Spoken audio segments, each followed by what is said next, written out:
ਧੰਨ ਵਾਹਿਗੁਰੂ ਜੀ।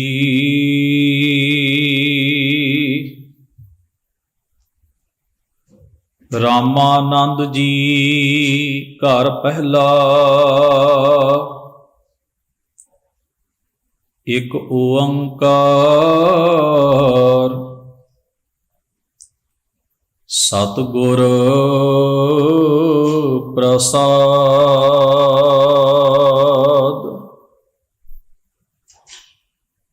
ਕਾਤੁ ਜਾਈਐ ਰੇ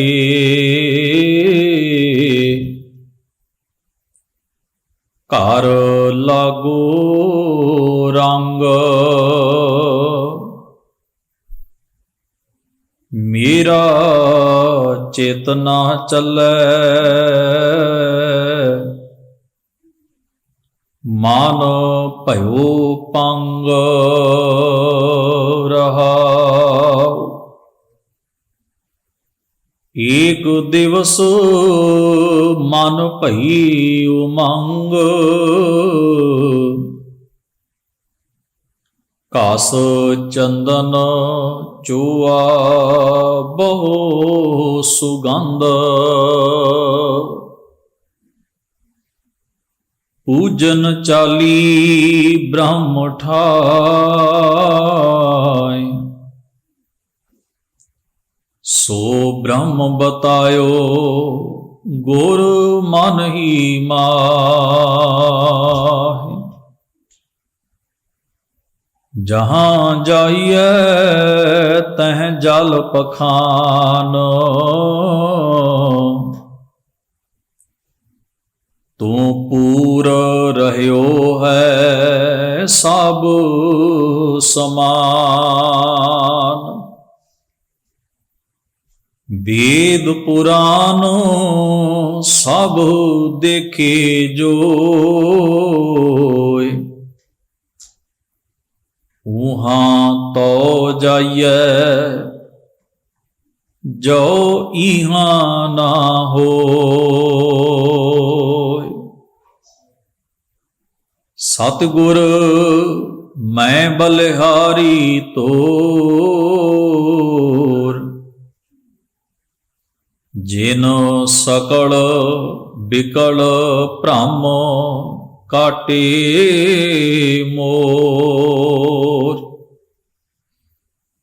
ਰਾਮਾਨੰਦ ਸੁਆਮੀ ਰਮਤ ਬ੍ਰਹਮ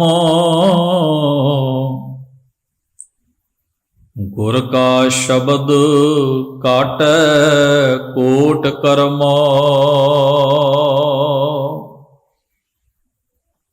ਰਾਮਾਨੰਦ ਸੁਆਮੀ ਰਮਤ ਬ੍ਰਹਮ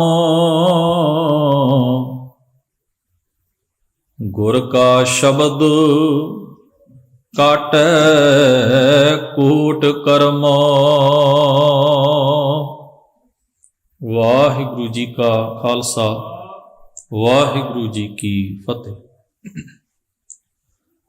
ਪਰਮ ਸਤਿਕਾਰਯੋਗ ਗਰੀਬ ਨਵਾਜ ਧੰਨ ਧੰਨ ਸਤਿਗੁਰੂ ਗੁਰੂ ਗ੍ਰੰਥ ਸਾਹਿਬ ਮਹਾਰਾਜ ਜੀ ਦੇ ਪਾਵਨ ਦਰਬਾਰ ਦੀਆਂ ਹਾਜ਼ਰੀਆਂ ਭਰ ਰਹੀ ਗੁਰੂ ਸਵਾਰੀ ਸਾਧ ਸੰਗਤ ਜੀਓ। ਅਕਾਲ ਪੁਰਖ ਵਾਹਿਗੁਰੂ ਜੀ ਦੀ ਬਖਸ਼ਿਸ਼ ਮਿਹਰ ਦੇ ਪਾਤਰ ਬਣ ਕੇ ਬੜੇ ਸਤਿਕਾਰ ਸਹਿਤ ਆਪ ਜੀ ਗੁਰੂ ਦਰਬਾਰ ਵਿੱਚ ਸੱਜ ਕੇ ਮਹਾਰਾਜ ਦੀ ਪਾਵਨ ਬਾਣੀ ਦੇ ਪਾਠ ਅਤੇ ਕੀਰਤਨ ਦਾ ਲਾਹਾ ਗੁਰੂ ਸਵਾਰਿਆਂ ਪਾਸੋਂ ਪ੍ਰਾਪਤ ਕਰ ਰਹੇ ਸੀ। ਧੰਨ ਗੁਰੂ ਗ੍ਰੰਥ ਸਾਹਿਬ ਜੀ ਦੀ ਪਾਵਨ ਬਾਣੀ ਦੇ ਵਿੱਚ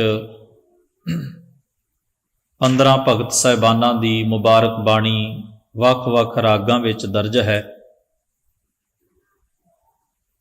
ਜਿਸ ਵਿੱਚੋਂ ਆਪਾਂ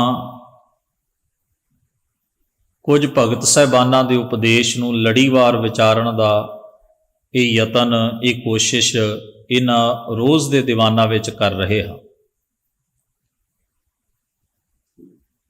ਜਿਸ ਪਾਵਨ ਸ਼ਬਦ ਦਾ ਆਪ ਜੀ ਨੇ ਪਾਠ ਸ਼ਰਵਣ ਕੀਤਾ ਹੈ ਗੁਰੂ ਗ੍ਰੰਥ ਸਾਹਿਬ ਜੀ ਦੇ ਅੰਕ ਨੰਬਰ 1195 ਉੱਪਰ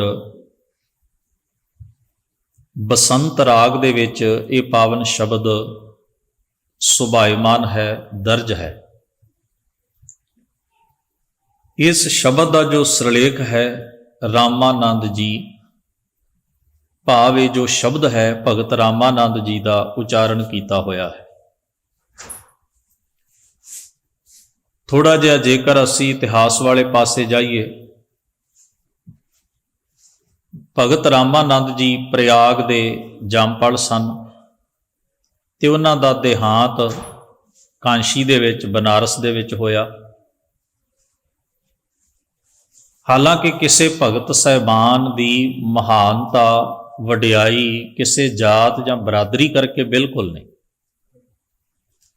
ਨਾ ਕਿਸੇ ਜਗ੍ਹਾ ਕਰਕੇ, ਪਰ ਕਿਉਂਕਿ ਜਦੋਂ ਤੁਸੀਂ ਕਿਸੇ ਇਤਿਹਾਸ ਵਿੱਚ ਪੈਦਾ ਹੋਈ ਕਿਸੇ ਵੀ ਸ਼ਖਸੀਅਤ ਨੂੰ ਸਮਝਣਾ ਹੋਵੇ ਤਾਂ ਫਿਰ ਕਈ ਪੱਖ ਸਮਾਜ ਕੀ ਜਿਹੋ ਜਿਹਾ ਹੈ ਉਸ ਹਿਸਾਬ ਨਾਲ ਸਾਨੂੰ ਉਹ ਗੱਲ ਸਮਝਣੀ ਪੈਂਦੀ। ਭਗਤ ਰਾਮਾਨੰਦ ਜੀ ਬ੍ਰਾਹਮਣ ਪਰਿਵਾਰ ਵਿੱਚ ਵਰਣ ਮੁਤਾਬਕ ਪੈਦਾ ਹੋਏ ਸਨ। ਜੋ ਵਰਣ ਵਿਵਸਥਾ ਹੈ, ਜਿਸ ਪਰਿਵਾਰ ਵਿੱਚ ਪੈਦਾ ਹੋਏ ਉਹ ਵਰਣ ਬ੍ਰਾਹਮਣਾਂ ਦਾ ਉੱਚਾ ਵਰਣ ਮੰਨਿਆ ਜਾਂਦਾ, ਉੱਚੀ ਬਰਾਦਰੀ ਮੰਨੀ ਜਾਂਦੀ। ਭਗਤ ਰਾਮਾਨੰਦ ਜੀ ਬਾਰੇ ਇਤਿਹਾਸ ਵਿੱਚ ਇਹ ਉਲੇਖ ਹੈ ਕਿ ਰਾਮਾਨੁਜਾਚਾਰੀਆ ਦੀ ਸ਼੍ਰੀ ਸੰਪਰਦਾਇ ਸੰਸਥਾ ਦੇ ਨਾਲ ਉਹਨਾਂ ਦਾ ਸੰਬੰਧ ਸੀ ਔਰ ਉਹਨਾਂ ਦੇ ਵਿੱਚੋਂ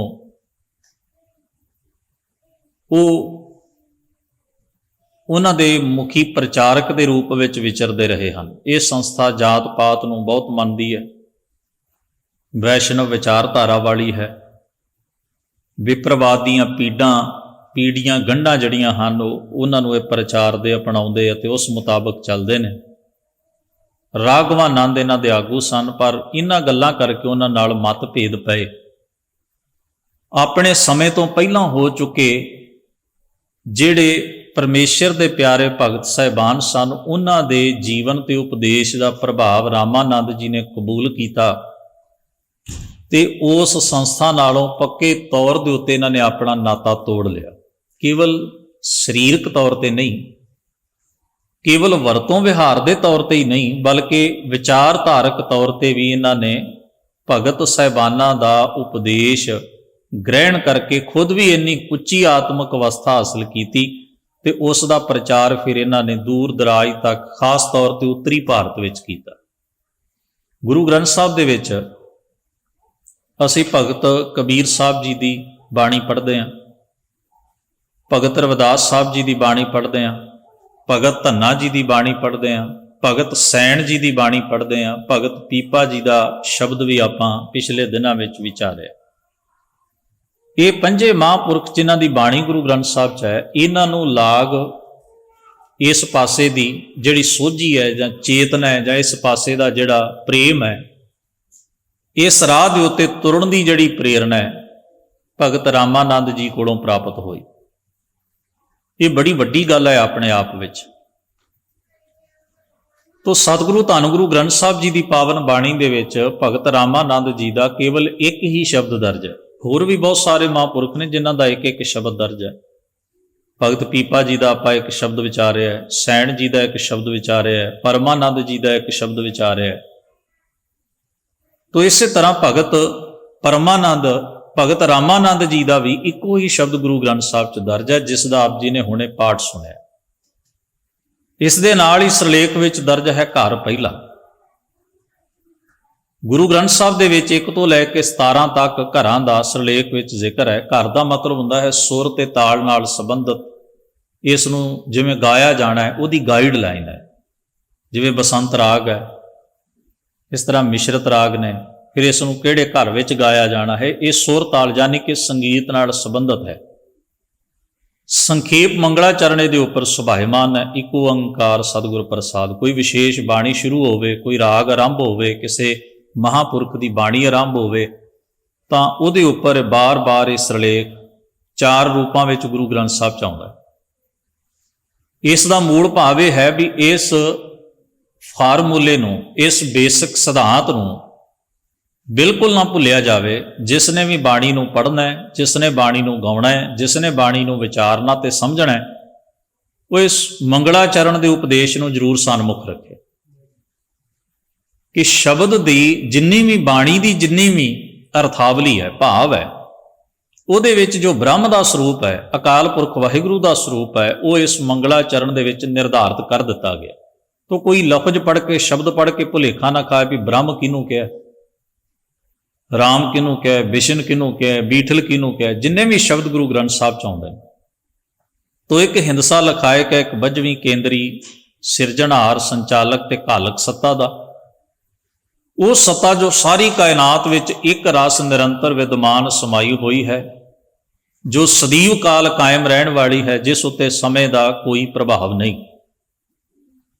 ਸੱਚੇ ਗੁਰੂ ਦੇ ਪ੍ਰਸਾਦ ਯਾਨੀ ਕਿ ਬਖਸ਼ਿਸ਼ ਕਿਰਪਾ ਦੇ ਨਾਲ, ਗੁਰੂ ਦੇ ਅਨੁਭਵ ਉਪਦੇਸ਼ ਨਾਲ, ਗਿਆਨ ਨਾਲ ਜੁੜ ਕੇ ਜੀਵ ਨੂੰ ਉਸ ਚੇਤਨ ਸੱਤਾ ਦਾ ਅਹਿਸਾਸ ਹੁੰਦਾ ਹੈ, ਸੋਝੀ ਹੁੰਦੀ ਹੈ। ਸ਼ਬਦ ਦੇ ਕੁੱਲ 3 ਬੰਦ ਹਨ ਔਰ ਪਹਿਲਾ ਰਹਾਉ ਵਾਲਾ ਬੰਦ ਹੈ। ਰਹਾਉ ਵਾਲੇ ਬੰਦ ਵਿੱਚ ਭਗਤ ਰਾਮਾਨੰਦ ਜੀ ਫਰਮਾਉਂਦੇ ਨੇ, ਕਤ ਜਾਈਏ। ਕਤ ਦਾ ਮਤਲਬ ਹੈ ਕਿੱਥੇ, ਕਿੱਥੇ ਜਾਈਏ। ਰੇ ਸੰਬੋਧਨ ਕਾਰਕ ਸ਼ਬਦ ਹੈ। ਕਤ ਜਾਈਏ ਰੇ, ਘਰ ਲਾਗੋ ਰੰਗ। ਘਰ ਸ਼ਬਦ ਜਿਹੜਾ ਗੁਰੂ ਗ੍ਰੰਥ ਸਾਹਿਬ ਦੀ ਬਾਣੀ ਵਿੱਚ ਸੰਗੀਤਕ ਤੌਰ ਤੇ ਵੀ ਆਇਆ, ਜਿਵੇਂ ਆਪਾਂ ਸਿਰਲੇਖ 'ਚ ਪੜ੍ਹਿਆ ਘਰ ਪਹਿਲਾ, ਪਰ ਹੋਰ ਥਾਈਂ ਵੀ ਗੁਰੂ ਗ੍ਰੰਥ ਸਾਹਿਬ ਦੀ ਬਾਣੀ ਵਿੱਚ ਘਰ ਜਿਹੜਾ ਹੈ ਉਹ ਸਾਡੇ ਰਹਿਣ ਦੇ, ਜਿੱਥੇ ਪਰਿਵਾਰ ਦੀ ਰਿਹਾਇਸ਼ ਹੋਵੇ, ਉਸ ਮਕਾਨ ਨੂੰ ਵੀ ਆਪਾਂ ਘਰ ਕਹਿੰਦੇ ਹਾਂ। ਤੇ ਗੁਰੂ ਗ੍ਰੰਥ ਸਾਹਿਬ ਜੀ ਦੀ ਬਾਣੀ ਵਿੱਚ ਬਹੁਤਾਤ ਵਾਰ ਜਿਹੜਾ ਘਰ ਸ਼ਬਦ ਹੈ ਉਹ ਹਿਰਦੇ ਲਈ ਆਇਆ, ਸਾਡੇ ਅੰਤਰਾਤਮੇ ਲਈ, ਸਾਡੇ ਅੰਤःਕਰਨ ਲਈ। ਇੱਕ ਤਾਂ ਹੈ ਨਾ ਸਰੀਰ, ਜਿਹੜੀ ਚੀਜ਼ ਸਰੀਰ ਦੇ ਵਿੱਚ ਕਾਰਜਸ਼ੀਲ ਹੈ, ਜਿਸ ਕਰਕੇ ਸਰੀਰ ਜਿਹੜਾ ਹੈ ਉਹ ਹਰ ਤਰ੍ਹਾਂ ਦਾ ਰਿਐਕਟ ਕਰਦਾ ਹੈ, ਐਕਟ ਕਰਦਾ ਹੈ, ਹਰ ਤਰ੍ਹਾਂ ਦੀ ਜਿਹੜੀ ਹਰਕਤ ਕਰਦਾ ਹੈ। ਉਹ ਜਿਹੜੀ ਅੰਦਰ ਦਾ ਅੰਤःਕਰਨ ਹੈ, ਜਿਸ ਨੂੰ ਹਿਰਦਾ ਵੀ ਕਿਹਾ ਗਿਆ, ਉਸ ਨੂੰ ਵੀ ਗੁਰੂ ਗ੍ਰੰਥ ਸਾਹਿਬ ਦੀ ਬਾਣੀ 'ਚ ਘਰ ਕਿਹਾ, ਘਰ। ਤੋ ਭਗਤ ਜੀ ਇੱਥੇ ਲਿਖਦੇ ਨੇ, ਕਤ ਜਾਈਏ ਰੇ। ਹੁਣ ਕਿੱਥੇ ਜਾਣਾ ਹੈ ਹੇ ਭਾਈ, ਹੁਣ ਮੈਨੂੰ ਕਿਤੇ ਜਾਣ ਦੀ ਲੋੜ ਨਹੀਂ, ਜ਼ਰੂਰਤ ਨਹੀਂ, ਯਾਨੀ ਕਿ ਮੈਂ ਹੁਣ ਕਿਤੇ ਨਹੀਂ ਭਟਕਦਾ ਬਾਹਰ। ਘਰ ਲਾਗੋ ਰੰਗ। ਰੰਗ ਦਾ ਮਤਲਬ ਹੈ ਪ੍ਰੇਮ, ਆਨੰਦ। ਹੁਣ ਮੈਨੂੰ ਆਪਣੇ ਹਿਰਦੇ ਘਰ ਵਿੱਚ ਹੀ ਪਰਮੇਸ਼ਰ ਦੇ ਪ੍ਰੇਮ ਦਾ ਆਨੰਦ ਪ੍ਰਾਪਤ ਹੋ ਗਿਆ ਹੈ। ਯਾਨੀ ਕਿ ਭਾਰਤੀ ਪਰੰਪਰਾ ਵਿੱਚ ਤੇ ਹੋਰ ਬਹੁਤ ਸਾਰੀਆਂ ਪਰੰਪਰਾਵਾਂ, ਮਜ਼ਹਬੀ ਸੰਪਰਦਾਇ ਪਰੰਪਰਾਵਾਂ ਵਿੱਚ ਇਹ ਵਿਚਾਰ ਬੜਾ ਪ੍ਰਭਾਵਸ਼ਾਲੀ ਰਿਹਾ ਹੈ ਕਿ ਬ੍ਰਹਮ ਦੀ, ਪਰਮੇਸ਼ਰ ਦੀ ਪ੍ਰਾਪਤੀ ਵਾਸਤੇ ਤੁਹਾਨੂੰ ਤਿਆਗੀ ਹੋਣਾ ਪਏਗਾ। ਘਰ-ਬਾਰ ਛੱਡ ਕੇ, ਆਲੇ ਦੁਆਲੇ ਦੀ ਜਾਣ ਪਛਾਣ ਵਾਲੇ ਸਮਾਜ ਤੋਂ ਦੂਰ ਹੋ ਕੇ, ਜੋ ਸਾਡੀਆਂ ਪਰਿਵਾਰਕ ਜ਼ਿੰਮੇਵਾਰੀਆਂ ਤੇ ਸਮਾਜਿਕ ਫਰਜ਼ ਨੇ, ਉਹਨਾਂ ਸਾਰਿਆਂ ਨਾਲੋਂ ਨਾਤਾ ਤੋੜ ਕੇ ਤੁਹਾਨੂੰ ਇੱਕ ਗੁੰਮਨਾਮ ਹਸਤੀ ਬਣ ਕੇ ਸੰਸਾਰ ਵਿੱਚ ਵਿਚਰਨਾ ਪਏਗਾ। ਤੁਹਾਨੂੰ ਜੰਗਲਾਂ ਵਿੱਚ, ਤੀਰਥਾਂ ਉੱਤੇ, ਪਹਾੜਾਂ, ਗੁਫਾਵਾਂ, ਜਿੱਥੇ ਵੀ ਕਿਤੇ ਕਠੋਰ ਤਪ ਸਾਧਣੇ ਪੈਣਗੇ, ਯਤਨ ਕਰਨੇ ਪੈਣਗੇ, ਹਠ ਕਰਨਾ ਪਏਗਾ। ਤੀਰਥਾਂ ਦਾ ਰਟਨ, ਇਸ਼ਟ ਦੀ ਪੂਜਾ, ਉਪਾਸਨਾ, ਕਰਮਕਾਂਡ, ਤਪ, ਜਪ, ਹਠ, ਉਹ ਸਾਰੇ ਕਰਮ ਜਿਹੜੇ ਹਨ, ਫਿਰ ਉਹ ਤੁਹਾਡੀ ਪ੍ਰੈਕਟਿਸ ਦਾ, ਅਭਿਆਸ ਦਾ ਹਿੱਸਾ ਬਣਦਾ। ਫਿਰ ਇਵੇਂ ਜਦੋਂ ਜਿਉਂ-ਜਿਉਂ ਤੁਹਾਡਾ ਅੰਤःਕਰਨ, ਤੁਹਾਡੇ ਮਨ ਦੀ ਸ਼ੁੱਧੀ ਹੁੰਦੀ ਜਾਂਦੀ ਹੈ, ਫਿਰ ਆਪਣੀ ਆਪਣੀ ਵਿਆਖਿਆ ਹਰ ਸੰਪਰਦਾਇ ਨੇ ਕੀਤੀ ਵੀ ਫਿਰ ਤੁਹਾਨੂੰ ਇਵੇਂ ਇਸ ਤਰੀਕੇ ਤੇ ਤਕਨੀਕ ਨਾਲ ਬ੍ਰਹਮ ਦੀ, ਸੱਚ ਦੀ ਪ੍ਰਾਪਤੀ ਹੋਏਗੀ। ਭਗਤ ਰਾਮਾਨੰਦ ਜੀ ਨੇ ਸਮੁੱਚੇ ਸ਼ਬਦ ਵਿੱਚ ਇਸੇ ਹੀ ਨੁਕਤੇ ਦੇ ਖਿਆਲ ਨੂੰ, ਇਸੇ ਹੀ ਨੁਕਤੇ ਨੂੰ ਵਿਚਾਰਿਆ ਹੈ ਤੇ ਬੜਾ ਹੀ ਜਿਹੜਾ ਗੁਰਮਤ ਮੁਤਾਬਕ ਸਾਡਾ ਢੁਕਵਾਂ ਅਸੂਲ ਹੈ, ਉਸੇ ਨੂੰ ਉਭਾਰਨ ਦਾ ਯਤਨ ਕੀਤਾ। ਉਹ ਕਹਿੰਦੇ ਨੇ, ਮੈਨੂੰ ਹੁਣ ਉਹਨਾਂ ਸਾਰੇ ਲੋਕਾਂ ਵਰਗੇ ਕਰਮ ਕਰਨ ਦੀ ਜ਼ਰੂਰਤ ਨਹੀਂ, ਕਿਤੇ ਵੀ ਬਾਹਰ ਜਾਣ ਕੇ, ਯਾਨੀ ਕਿ ਨਾ ਕਿਸੇ ਤੀਰਥ ਉੱਤੇ, ਨਾ ਜੰਗਲਾਂ ਵਿੱਚ, ਨਾ ਪਹਾੜਾਂ ਵਿੱਚ, ਨਾ ਗੁਫਾਵਾਂ ਵਿੱਚ, ਨਾ ਕੋਈ ਕਰਮ ਕਾਂਡ ਕਰਨ ਦੀ, ਨਾ ਕੋਈ ਅਜਿਹੀਆਂ ਥਾਵਾਂ ਤੇ ਇਸ ਮਨਸ਼ਾ ਨਾਲ ਭਟਕਣ ਦੀ ਜ਼ਰੂਰਤ ਹੈ। ਮੈਂ ਹੁਣ ਉਸ ਬ੍ਰਹਮ ਤੇ ਸੱਚ ਨੂੰ ਆਪਣੇ ਹਿਰਦੇ ਦੇ ਵਿੱਚੋਂ ਹੀ, ਆਪਣੇ ਅੰਦਰੋਂ ਹੀ ਪ੍ਰਾਪਤ ਕਰ ਲਿਆ। ਤੋ ਅੱਗੇ ਜਾ ਕੇ ਲਿਖਦੇ ਹਨ, ਮੇਰਾ ਚਿੱਤ ਨਾ ਚਲੇ। ਚਿੱਤ ਦਾ ਮਤਲਬ ਹੈ ਮੇਰਾ ਚਿੰਤਨ ਨੂੰ ਹੋਰ ਪਾਸੇ ਨਹੀਂ ਭਟਕਦਾ। ਮੇਰਾ ਚਿੱਤ, ਮੇਰਾ ਹਿਰਦਾ ਜਿਹੜਾ ਹੈ, ਮੇਰਾ ਮਨ ਜਿਹੜਾ ਹੈ, ਹੁਣ ਹੋਰ ਪਾਸੇ ਨਹੀਂ ਭਟਕਦਾ ਵੀ ਮੈਂ ਕਿਸੇ ਹੋਰ ਰਾਹ ਦੇ ਉੱਤੇ ਚੱਲਾਂ। ਮਨ ਭਇਓ ਪੰਗ। ਪੰਗ ਦਾ ਮਤਲਬ ਹੁੰਦਾ ਹੈ ਪਿੰਗਲਾ। ਪਿੰਗਲਾ ਉਹਨੂੰ ਕਿਹਾ ਜਾਂਦਾ ਜਿਹਦੇ ਹੱਥ ਤੇ ਪੈਰ ਕੰਮ ਨਾ ਕਰਦੇ ਹੋਣ, ਯਾਨੀ ਕਿ ਫਿਜ਼ੀਕਲੀ ਡਿਸੇਬਲ ਅਪਾਹਜ ਬੰਦਾ ਜਿਹੜਾ ਹੈ, ਜਿਵੇਂ ਉਹਦੇ ਸਰੀਰ ਦੇ ਮੇਨ ਅੰਗ ਜਿਹੜੇ ਜਿਵੇਂ ਲੱਤਾਂ ਪੈਰ ਕੰਮ ਨਾ ਕਰਨ, ਹੱਥ ਤੋਂ ਉਹਨੂੰ ਪਿੰਗਲਾ ਕਿਹਾ ਜਾਂਦਾ, ਅਪਾਹਜ ਕਹਿੰਦੇ ਆਪਾਂ, ਤਾਂ ਉਹ ਇੱਕ ਹੀ ਜਗ੍ਹਾ ਦੇ ਉੱਤੇ ਬੈਠਾ ਰਹਿੰਦਾ ਵਿਚਾਰਾ, ਨਾ ਉਹ ਹਿਲਜੁਲ ਕਰ ਸਕਦਾ, ਨਾ ਦੌੜ ਸਕਦਾ, ਨਾ ਕਿਤੇ ਜਾ ਸਕਦਾ। ਕੋਈ ਵੀ ਸਰੀਰਕ ਤੌਰ ਤੇ ਹਰਕਤ ਉਹਦੇ ਵੱਸ ਦੀ ਗੱਲ ਨਹੀਂ ਹੁੰਦੀ। ਤੋ ਇੱਥੇ ਭਾਵ ਕੀ ਹੈ? ਮਨ ਭਇਓ ਪੰਗ ਤੋਂ ਭਾਵ ਹੈ ਮਨ ਵੀ ਪਿੰਗਲਾ ਹੋ, ਯਾਨੀ ਕਿ ਮਨ ਦੀ ਭਟਕਣਾ ਮੁੱਕ ਗਈ, ਮਨ ਟਿਕ ਗਿਆ, ਥਿਰ ਹੋ ਗਿਆ। ਮਨ ਪਹਿਲਾਂ ਦੌੜਦਾ ਸੀ, ਕਬਹੂ ਜੀੜਾ ਉਹ ਵਿਚੜਤ ਹੈ, ਕਬਹੂ ਜਾਏ ਪਿਆਲੇ। ਇਹ ਵੈਸੇ ਬੜਾ ਅਹਿਮ ਵਿਸ਼ਾ ਰਿਹਾ ਹੈ ਧਰਮ ਖੇਤਰ ਦਾ। ਹਰ ਧਰਮ ਦੇ ਵਿੱਚ ਇਸ ਗੱਲ ਦੀ ਬੜੀ ਡੂੰਘੀ ਲੰਬੀ ਚੌੜੀ ਵਿਆਖਿਆ ਹੈ, ਮਨ ਦਾ ਟਿਕਾਊ ਕਿਵੇਂ ਬਣੇ, ਮਨ ਦੀ ਭਟਕਣਾ ਕਿਵੇਂ ਦੂਰ ਹੋਵੇ। ਔਰ ਜਿਹੜਾ ਜਿੰਨਾ ਵੀ ਇਹ ਸਪਿਰਿਚੁਅਲ ਵੇ ਹੈ ਜਾਂ ਜਿੰਨੀ ਵੀ ਇਹ ਇਸ ਚੀਜ਼ ਦੀ ਐਕਸਪਲੇਨੇਸ਼ਨ ਹੈ, ਉਹਦੇ ਵਿੱਚ ਇਸ ਟੌਪਿਕ ਨੂੰ ਬੜਾ ਉਭਾਰਿਆ ਜਾਂਦਾ ਹੈ। ਔਰ ਇਹਦਾ ਬੜਾ ਖਾਸ ਥਾਂ ਹੈ ਵੀ ਮਨ ਦਾ ਟਿਕਾ ਕਿਵੇਂ ਬਣੇ, ਮਨ ਦੀ ਭਟਕਣਾ ਕਿਵੇਂ ਮੁੱਕੇ। ਗੁਰੂ ਗ੍ਰੰਥ ਸਾਹਿਬ ਵਿੱਚ ਵੀ ਇਸ ਬਾਰੇ ਬਹੁਤ ਕੁਝ ਲਿਖਿਆ ਗਿਆ ਹੈ। ਸਤਿਗੁਰੂ ਮਹਾਰਾਜ ਨੇ ਜੋ ਕੁਝ ਕਿਹਾ ਉਹਦੇ ਵਿੱਚੋਂ ਆਪਾਂ ਇੱਕ ਅੱਧ ਨੁਕਤੇ ਨੂੰ ਸਾਂਝਾ ਕਰਦੇ ਹਾਂ ਵੀ ਸਤਿਗੁਰੂ ਨੇ ਸਾਨੂੰ ਸਮਝਾਇਆ ਵੀ ਕਈ ਵਾਰ ਕੀ ਹੁੰਦਾ ਹੈ ਵੀ ਜੋ ਅਸੀਂ ਬਾਹਰੀ ਤੌਰ ਤੇ ਧਾਰਮਿਕ ਵਿਆਖਿਆ ਨੂੰ ਸੁਣਦੇ ਹਾਂ, ਜੋ ਸਾਨੂੰ ਐਕਸਪਲੇਨੇਸ਼ਨ ਦਿੱਤੀ ਜਾਂਦੀ ਹੈ, ਮਨ ਨੂੰ ਟਿਕਾਉਣ ਲਈ ਆ ਕਰਮ ਕਰੋ। ਕਰਮ ਦਾ ਮਤਲਬ ਹੁੰਦਾ ਹੈ ਫਿਜ਼ੀਕਲੀ ਐਕਟ ਕਰੋ, ਕਿਸੇ ਚੀਜ਼ ਦੀ ਪ੍ਰੈਕਟਿਸ ਕਰੋ। ਇਹ ਠੀਕ ਹੈ ਕਿ ਮਨ ਤੇ ਤਨ ਦਾ ਆਪਸ ਵਿੱਚ ਬੜਾ ਗਹਿਰਾ ਸੁਮੇਲ ਹੈ। ਪ੍ਰੈਕਟਿਸ ਸਰੀਰ ਨਾਲ ਵੀ ਕੁਝ ਚੀਜ਼ਾਂ ਦੀ ਹੋਣੀ ਹੈ, ਪਰ ਉਹ ਕੋਈ ਕਰਮਕਾਂਡੀ ਪ੍ਰੈਕਟਿਸ ਨੂੰ ਗੁਰਮਤਿ ਨੇ ਕੋਈ ਮਾਨਤਾ ਨਹੀਂ ਦਿੱਤੀ। ਤੇ ਦੂਜੀ ਗੱਲ ਇੱਕ ਹੋਰ ਸਮਝ ਲਈਏ, ਬਾਣੀ ਨੇ ਬੇਸਿਕ ਇਸ਼ੂ ਨੂੰ ਛੋਇਆ। ਉਹ ਕੀ ਹੈ ਵੀ ਜਿਹੜੀ ਚੀਜ਼ ਕਰਕੇ ਤੁਹਾਡਾ ਮਨ ਭਟਕਦਾ, ਤੁਹਾਨੂੰ ਆਪਣੇ ਮਨ ਦੇ ਭਟਕਣਾ ਦਾ ਉਹ ਬੇਸ, ਉਹ ਰੀਜ਼ਨ ਸਮਝਣਾ ਪਏਗਾ। ਜੇ ਤੁਹਾਨੂੰ ਇਹ ਨਹੀਂ ਪਤਾ ਲੱਗਦਾ ਵੀ ਕਿਹੜੇ ਫੁਰਨੇ ਜਿਹੜੇ ਹਨ ਉਹਨਾਂ ਕਰਕੇ ਮੇਰੀ ਜ਼ਿੰਦਗੀ ਡਿਸਟਰਬ ਹੈ, ਤਾਂ ਉਹ ਜੇਕਰ ਤੁਸੀਂ ਉਸ ਕਾਰਨ ਨੂੰ ਨਹੀਂ ਸਮਝਦੇ, ਉਹਨਾਂ ਫੁਰਨਿਆਂ ਦੇ ਉੱਤੇ ਕੰਟਰੋਲ ਨਹੀਂ ਕਰ ਪਾਉਂਦੇ, ਤਾਂ ਸਰੀਰ ਨਾਲ ਕੀਤੇ ਤਪ ਜਾਪ ਤੇ ਸਰੀਰ ਨਾਲ ਕੀਤੇ ਤੀਰਥਾਂ ਦੇ ਇਸ਼ਨਾਨ ਤੁਹਾਡਾ ਕੁਝ ਵੀ ਸਵਾਰ ਨਹੀਂ ਸਕਦੇ। ਇਸ ਲਈ ਸਤਿਗੁਰੂ ਨੇ ਬਾਣੀ ਦੇ ਵਿੱਚ ਕਿਹਾ, ਗੋਬਿੰਦ ਭਜਨ ਕੀ ਮਤ ਹੈ ਹੋਰਾ, ਵਰਮੀ ਮਾਰੀ ਸਾਂਪ ਨਾ ਮਰਈ, ਨਾਮ ਨਾ ਸੁਣਈ ਡੋਰਾ। ਕਿ ਹੁਣ ਸੱਪ ਜਿਹੜਾ ਜ਼ਮੀਨ ਵਿੱਚ ਬੈਠਾ ਹੋਵੇ, ਤੁਸੀਂ ਉੱਪਰਲੀ ਮਿੱਟੀ ਨੂੰ ਕੁੱਟੀ ਜਾਓ ਤੇ ਇਹਦੇ ਨਾਲ ਜੇ ਜਿੰਨਾ ਚਿਰ ਉਹਨੂੰ ਸੱਟ ਹੀ ਨਹੀਂ ਵੱਜ ਰਹੀ, ਉਹ ਮਰੇਗਾ ਤੇ ਨਹੀਂ ਨਾ। ਤਾਂ ਠੀਕ ਇਸੇ ਢੰਗ ਨਾਲ ਸਰੀਰ ਨੂੰ ਕੁੱਟ ਲੈਣ ਨਾਲ, ਸਰੀਰ ਨੂੰ ਦੁਖੀ ਕਰ ਲੈਣ ਨਾਲ, ਤਨ ਨਾ ਤਪਾਏ ਤਨੂਰ ਜਿਉ, ਬਾਲਣ ਹੱਡ ਨਾ ਬਾਲ, ਸਿਰ ਪੈਰੀ ਕਿਆ ਫੇੜਿਆ ਅੰਦਰ ਪਿਰੀ ਸੰਭਾਲ। ਤੋ ਸਤਿਗੁਰੂ ਮਹਾਰਾਜ ਨੇ ਬਾਰ-ਬਾਰ ਇਸ ਨੁਕਤੇ ਵੱਲ ਸਾਡਾ ਧਿਆਨ ਦਿਵਾਇਆ ਵੀ ਮਨ ਦੀ ਭਟਕਣਾ ਦਾ ਕਾਰਨ ਕੁਝ ਵਿਚਾਰ, ਕੁਝ ਫੁਰਨੇ, ਕੁਝ ਵਿਕਲਪ ਸੰਕਲਪ ਨੇ, ਉਹਨਾਂ ਨੂੰ ਬਦਲਣ ਦਾ ਅਭਿਆਸ ਕਰਨ ਦੀ ਜ਼ਰੂਰਤ ਹੈ। ਉਹ ਅਭਿਆਸ ਕੁਝ ਮਨ ਦੇ ਪੱਧਰ ਉੱਤੇ ਹੋਣਾ ਹੈ, ਕੁਝ ਫਿਜ਼ੀਕਲੀ ਐਕਟ ਕਰਕੇ ਹੋਣਾ ਹੈ। ਜਿਵੇਂ ਸਾਡੀ ਮੈਡੀਕਲ ਲਾਈਨ ਦੇ ਵਿੱਚ ਇਹ ਹੁੰਦਾ ਹੈ, ਜਿਵੇਂ ਅਸੀਂ ਕੋਈ ਬਿਮਾਰ ਹੋਈਏ, ਰੋਗੀ ਹੋਈਏ, ਤੇ ਅਸੀਂ ਜਿੱਥੇ ਦਵਾਈ ਲੈਂਦੇ ਹਾਂ ਉੱਥੇ ਪਰਹੇਜ਼ ਵੀ ਕਰਦੇ ਹਾਂ। ਜਿਹੜੀ ਚੀਜ਼ ਬਿਮਾਰੀ ਨੂੰ ਵਧਾਉਂਦੀ ਹੋਵੇ ਉਹਦਾ ਪਰਹੇਜ਼ ਕਰਨਾ ਪੈਂਦਾ ਹੈ, ਤੇ ਜਿਹੜੀ ਚੀਜ਼ ਬਿਮਾਰੀ ਨੂੰ ਖਤਮ ਕਰਨ ਦੀ ਕੋਸ਼ਿਸ਼ ਕਰਦੀ ਹੋਵੇ, ਅਰੋਗ ਕਰਦੀ ਹੋਵੇ ਸਰੀਰ ਨੂੰ, ਉਹ ਤੱਤ ਵਧਾਉਣ ਵਾਸਤੇ ਸਾਨੂੰ ਬਾਹਰੀ ਦਵਾਈ ਡੋਜ਼ ਜਾਂ ਕੋਈ ਚੀਜ਼ ਲੈਣੀ ਪੈਂਦੀ। ਹੁਣ ਪਰਹੇਜ਼ ਦਾ ਤੇ ਦਵਾਈ ਦਾ ਆਪਸ ਵਿੱਚ ਸੁਮੇਲ ਹੀ ਇਲਾਜ ਪਾਉਂਦਾ ਹੈ। ਇਲਾਜ ਦਾ ਮਤਲਬ ਹੀ ਇਹ ਹੈ, ਕੁਝ ਚੀਜ਼ਾਂ ਤੋਂ ਪਰਹੇਜ਼ ਕਰਨਾ ਤੇ ਕੁਝ ਚੀਜ਼ਾਂ ਗ੍ਰਹਿਣ ਕਰਨੀਆਂ, ਖਾਣੀਆਂ ਹਨ। ਇਸੇ ਤਰ੍ਹਾਂ ਜਿਹੜਾ ਹੈ ਇਹ ਮਨ ਦੇ ਰੋਗਾਂ ਬਾਬਤ ਵੀ ਇਹੀ ਗੱਲ ਦਰੁਸਤ ਹੈ। ਕੁਝ ਚੀਜ਼ਾਂ ਦਾ ਪਰਹੇਜ਼ ਸੰਜਮ ਕਰਨਾ ਪਏਗਾ, ਆਪਣੇ ਆਪ ਨੂੰ ਰੋਕਣਾ ਪਏਗਾ, ਤੇ ਕੁਝ ਚੀਜ਼ਾਂ ਨੂੰ ਗ੍ਰਹਿਣ ਕਰਨਾ ਪਏਗਾ। ਜ਼ਿੰਦਗੀ ਇਸੇ ਚੀਜ਼ ਨੂੰ ਕਹਿੰਦੇ ਹਨ। ਤੋ ਸਤਿਗੁਰੂ ਸੱਚੇ ਪਾਤਸ਼ਾਹ ਨੇ ਇਸ ਜਗ੍ਹਾ ਦੇ ਉੱਤੇ ਮਨ ਭਇਓ ਪੰਗ ਦਾ ਮਤਲਬ ਹੈ ਮਨ ਥਿਰ ਹੋ ਗਿਆ, ਮਨ ਦੀ ਉਹ ਭਟਕਣਾ ਮੁੱਕ ਗਈ। ਤੇ ਉਸ ਭਟਕਣਾ ਨੂੰ ਮੁਕਾਉਣ ਵਾਸਤੇ ਆਪਣੇ ਮਨ ਨਾਲ, ਆਪਣੇ ਆਪ ਨਾਲ ਮਸ਼ੱਕਤ ਘਾਲਣੀ ਪਈ, ਯਤਨ ਕਰਨਾ ਪਿਆ। ਤੇ ਜਿਉਂ-ਜਿਉਂ ਮੈਂ ਆਪਣੇ ਮਨ ਦੀਆਂ ਤਹਿਆਂ ਨੂੰ ਫਰੋਲਦਾ ਗਿਆ, ਆਪਣੇ ਵਜੂਦ ਨੂੰ ਤਲਾਸ਼ਦਾ ਗਿਆ, ਜਿਵੇਂ ਆਪਾਂ ਪਹਿਲਾਂ ਸ਼ਬਦ ਵਿਚਾਰਿਆ ਸੀ ਭਗਤ ਪੀਪਾ ਜੀ ਦਾ, ਜਿਸ ਦੀਆਂ ਅਖੀਰਲੀਆਂ ਪੰਕਤੀਆਂ ਵਿੱਚ ਉਹ ਫਰਮਾਉਂਦੇ ਨੇ, ਕਾਇਆ ਬਹੁ ਖੰਡ ਖੋਜਤੇ ਨਵ ਨਿਧ ਪਾਈ, ਨਾ ਕਛ ਆਇਬੋ ਨਾ ਕਛ ਜਾਇਬੋ, ਰਾਮ ਕੀ ਦੁਹਾਈ, ਜੋ ਬ੍ਰਹਮੰਡੇ ਸੋਈ ਪਿੰਡੇ, ਜੋ ਖੋਜੈ ਸੋ ਪਾਵੈ।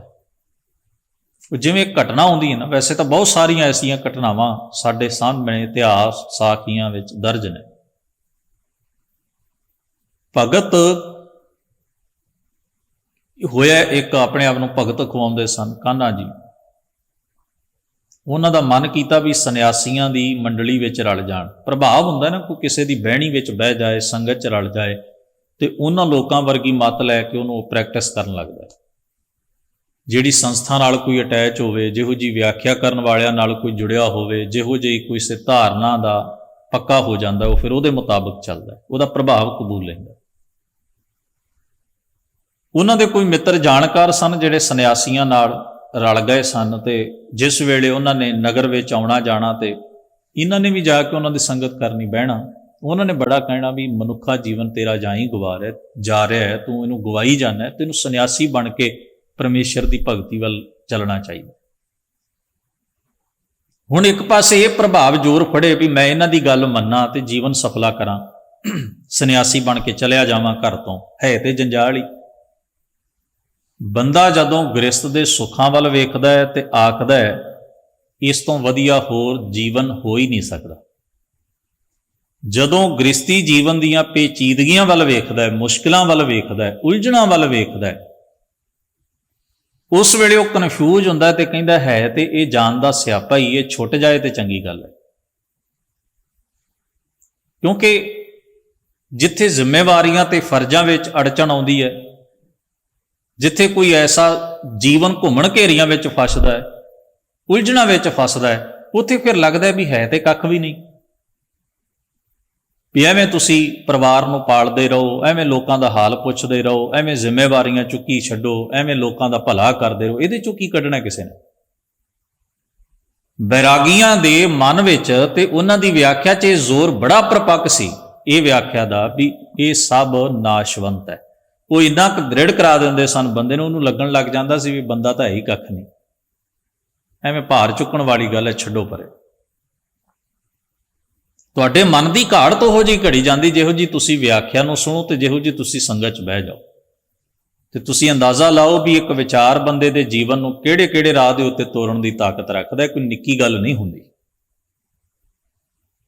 ਤੋ ਇੱਧਰ ਵੀ ਮਨ ਦੇ ਉੱਤੇ ਜ਼ੋਰ, ਜਦੋਂ ਉਹ ਘਰ ਵੱਲ ਵੇਖਣ ਕਿ ਪਰਿਵਾਰ ਕੌਣ ਸਾਂਭੇਗਾ, ਇਹ ਤਾਂ ਭੱਜਣ ਵਾਲੀ ਗੱਲ ਹੈ। ਯਾਨੀ ਕਿ ਦੋ ਵਿਚਾਰਾਂ ਦੀ ਕਸ਼ਮਕਸ਼ ਅੰਦਰ ਹੋ ਗਈ। ਕਨਫਿਊਜ਼ਨ ਇਸੇ ਨੂੰ ਕਹਿੰਦੇ ਨੇ।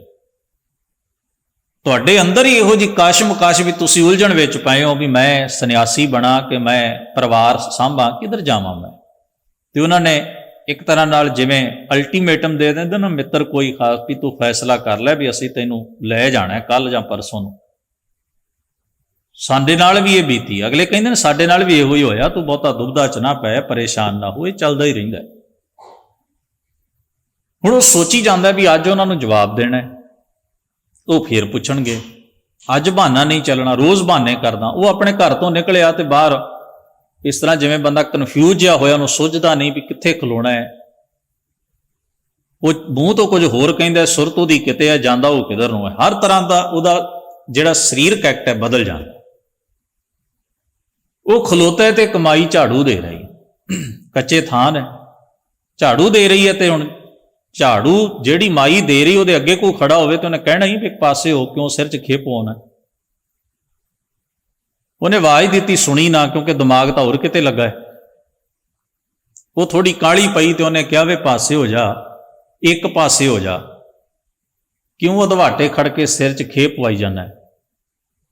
ਹੁਣ ਉਹਨੇ ਤਾਂ ਆਪਣੇ ਹਿਸਾਬ ਨਾਲ ਕਿਹਾ ਨਾ ਵੀ ਮੈਂ ਝਾੜੂ ਦੇ ਰਹੀ, ਮਿੱਟੀ ਉੱਡਦੀ, ਖੇ ਉੱਡਦੀ ਹੈ, ਤੂੰ ਇੱਕ ਪਾਸੇ ਹੋ ਜਾ, ਇੱਧਰ ਹੋ ਜਾ, ਉੱਧਰ ਹੋ। ਪਰ ਗੱਲ ਤਾਂ ਇੰਨੀ ਕਹੀ ਉਹਨੇ ਆਪਣੇ ਹਿਸਾਬ ਨਾਲ, ਪਰ ਉਹ ਮਨ ਨੂੰ ਟੋਹ ਗਈ ਵੀ ਕਨਫਿਊਜ਼ ਹੋਣ ਵਾਲਾ ਮਸਲਾ ਜਿਹੜਾ ਹੈ ਤਾਂ ਖੇਪ ਪਾਉਣ ਵਾਲਾ ਹੀ, ਨਾ ਬੰਦਾ ਇੱਧਰ ਹੁੰਦਾ ਨਾ ਉੱਧਰ ਹੁੰਦਾ, ਵਿਚਕਾਰ ਖਲੋਤਾ ਰਹਿੰਦਾ, ਕਿਸੇ ਸਿਰੇ ਲੱਗਦਾ ਨਹੀਂ। ਤੇ ਜਿਉਂ ਹੀ ਉਹ ਇੱਕ ਪਾਸੇ ਉਧਰ ਉਹਦੇ ਘਰ ਦਾ ਬੂਹਾ ਸੀ, ਦਰਵਾਜ਼ਾ ਸੀ, ਤੇ ਸੋਚਿਆ ਲਓ ਇਹ ਵੀ ਚੰਗਾ ਹੀ ਹੋਇਆ, ਅੱਜ ਤੋੜ ਕੇ ਦੋ ਟੁਕ ਜਵਾਬ ਦੇ ਹੀ ਦੇਣਾ ਵੀ ਭਰਾਵੋ ਮੈਂ ਤੁਹਾਡੇ ਨਾਲ ਨਹੀਂ ਜਾ ਸਕਦਾ, ਮੇਰੇ ਤਾਂ ਜਵਾਕ ਰੁਲ ਜਾਣਗੇ, ਬੁੱਢੇ ਮਾਂ ਪਿਓ ਨੇ ਘਰ 'ਚ, ਪਰਿਵਾਰ ਘਰ 'ਚ ਹੈ, ਜੇ ਮੈਨੂੰ ਕੁਝ ਚਾਹੀਦਾ ਹੋਇਆ ਤੇ ਇੱਥੇ ਹੀ ਲੱਭ ਜਾਏਗਾ, ਨਹੀਂ ਤਾਂ ਕੀ ਲੋੜ ਹੈ ਮੈਂ ਧੱਕੇ ਖਾਣ ਦੀ। ਤਾਂ ਉਹ ਜਿਹੜੀ ਚੀਜ਼ ਹੈ, ਹੁਣ ਤੁਸੀਂ ਵੇਖੋ ਵੀ ਵਿਆਖਿਆਵਾਂ ਜਿਹੜੀਆਂ ਨੇ ਤਿਆਗ ਦੀਆਂ, ਭਾਵੇਂ ਉਹ ਬੈਰਾਗੀਆਂ ਦੀਆਂ ਹੋਣ, ਉਦਾਸੀਆਂ ਦਾ ਹੋਣ, ਜੋਗੀਆਂ ਦੀਆਂ ਹੋਣ, ਸੰਨਿਆਸੀਆਂ ਦੀਆਂ ਹੋਣ, ਕਿੰਨਾ ਗਹਿਰਾ ਪ੍ਰਭਾਵ ਲੋਕਾਂ ਦੇ ਮਨ ਤੇ ਪਾ ਕੇ ਰੱਖਦੀਆਂ ਸਨ। ਪਰ ਜਿਨ੍ਹਾਂ ਨੇ ਡਿਸਾਈਡ ਕਰ ਲਿਆ ਵੀ ਨਹੀਂ, ਇੱਕ ਤਾਂ ਉਹ ਨਾ ਜਿਹੜੇ ਇਸ ਪਾਸੇ ਤੁਰ ਪਏ, ਦੂਜੇ ਉਹ ਨੇ ਜਿਹੜੇ ਮਾਦਾ ਪ੍ਰਸਤੀ ਪਦਾਰਥਕ ਭੋਗਾਂ ਵਿੱਚੋਂ ਹੀ ਸੁੱਖ ਲੱਭਣ ਦੇ ਉੱਤੇ ਤੁੱਲੇ, ਉਹਨਾਂ ਨੇ ਵੀ ਕੁਝ ਨਹੀਂ ਪਾਇਆ। ਤੇ ਜਿਹੜਾ ਰਾਹ ਸਾਨੂੰ ਗੁਰਬਾਣੀ ਨੇ ਦੱਸਿਆ ਉਹ ਇਹਨਾਂ ਦੋਵਾਂ ਤੋਂ ਨਿਰਾਲਾ ਹੈ। ਗੁਰਬਾਣੀ ਨੇ ਸਾਨੂੰ ਦੱਸਿਆ ਜੈਸੇ ਜਲ ਮੈਂ ਕਮਲ ਨਿਰਾਲਾ ਮੁਰਗਾਈ ਨੇ ਸਾਨ, ਨਾ ਤਾਂ ਮਾਦਾ ਪ੍ਰਸਤੀ ਪਦਾਰਥਾਂ ਦੇ ਗੁਲਾਮ ਬਣੋ ਕਿ ਐਵੇਂ ਲਾਲਚ, ਹਿਰਸ ਵਸ ਤੁਹਾਨੂੰ ਖੋਆ ਖਿੰਜੀ ਕਰਨੀ ਪਵੇ, ਧੋਖੇ ਜ਼ਾਲ ਸਾਜੀਆਂ, ਬੇਈਮਾਨੀਆਂ ਤੇ ਹਰ ਤਰ੍ਹਾਂ ਦੇ ਇਹੋ ਜਿਹੇ ਕੁਕਰਮ ਕਰਨੇ ਪੈਣ, ਤੇ ਨਾ ਹੀ ਇਹ ਸਾਰਾ ਕੁਝ ਛੱਡ ਕੇ ਤੁਹਾਡਾ ਗੁਜ਼ਾਰਾ ਹੋਣਾ। ਇਸ ਕਰਕੇ ਕਿਹੜਾ ਵਿਚਕਾਰਲਾ ਰਸਤਾ, ਉਹ ਕੀ ਹੈ? ਉਹ ਰਸਤਾ ਕੀ ਹੈ?